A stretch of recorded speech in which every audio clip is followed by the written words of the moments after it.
So we got the data we needed with the stock runs. So far, the main thing I've noticed, every single one of these runs, I did a completely different setup. So what I was able to do in my custom mode is set basically my transmission's always going to be on track mode, paddles are off, stability is always going to be on track, so it turns off everything, no assisting. Steering, I leave it on track because that way it stays nice and stiff, keeps it straight. Now the two things that I've been playing with and trying to get to a point of conclusion as to what is the best setup is going to be the all-wheel drive and the suspension.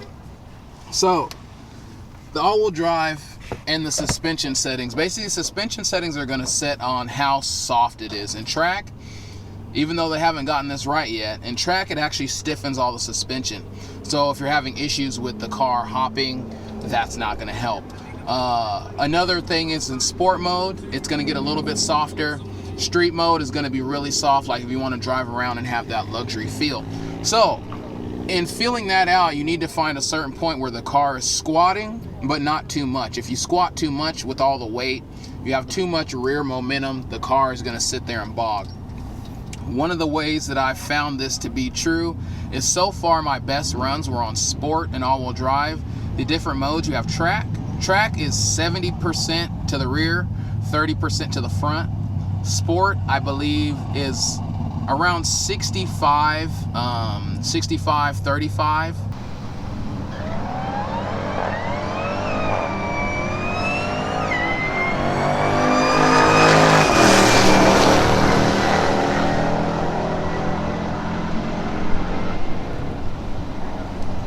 Street is going to be 60-40. And then there's a 50-50 mode I didn't try.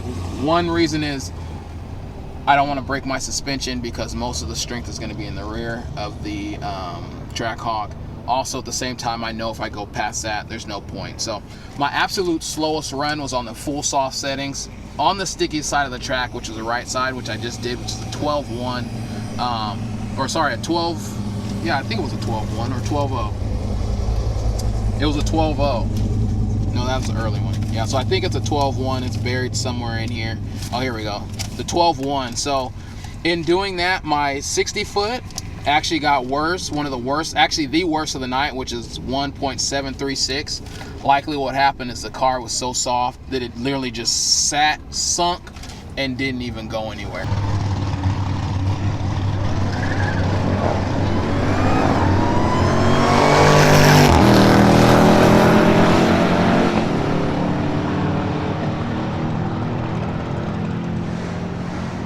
So now we know that we definitely can't go street. That's too soft. So my two best runs were sport, which I was able to clock off in 11.9.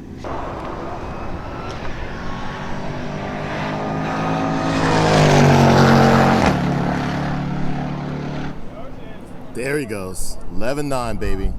And then I believe another one was sport and street. I was also able to clock off an 11.9. Very similar. The car's been very consistent, except for that very last run, which was literally just, I just wanted to see what would happen if I went, you know, full on soft.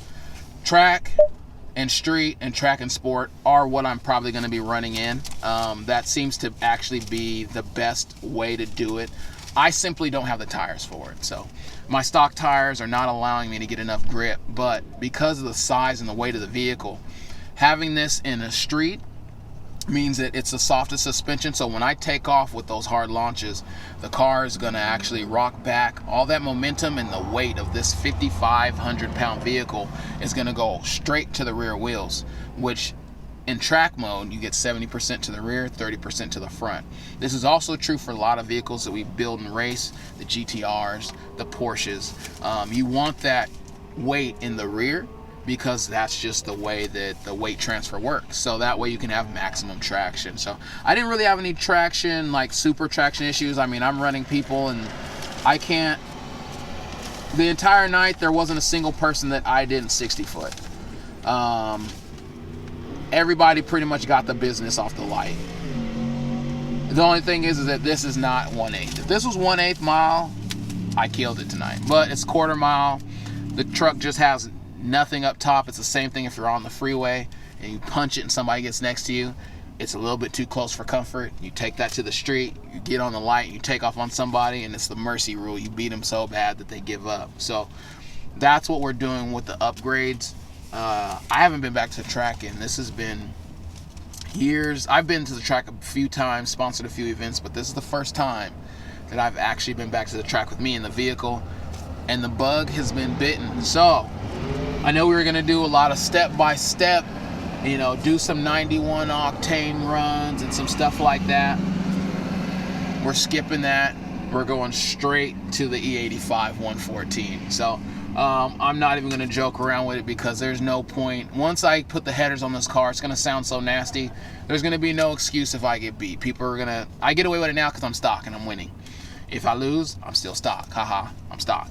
But once you get to that point, there's no return. So we're going to be going full out now. So tomorrow we're putting on the headers. I was going to be putting on the lower pulley and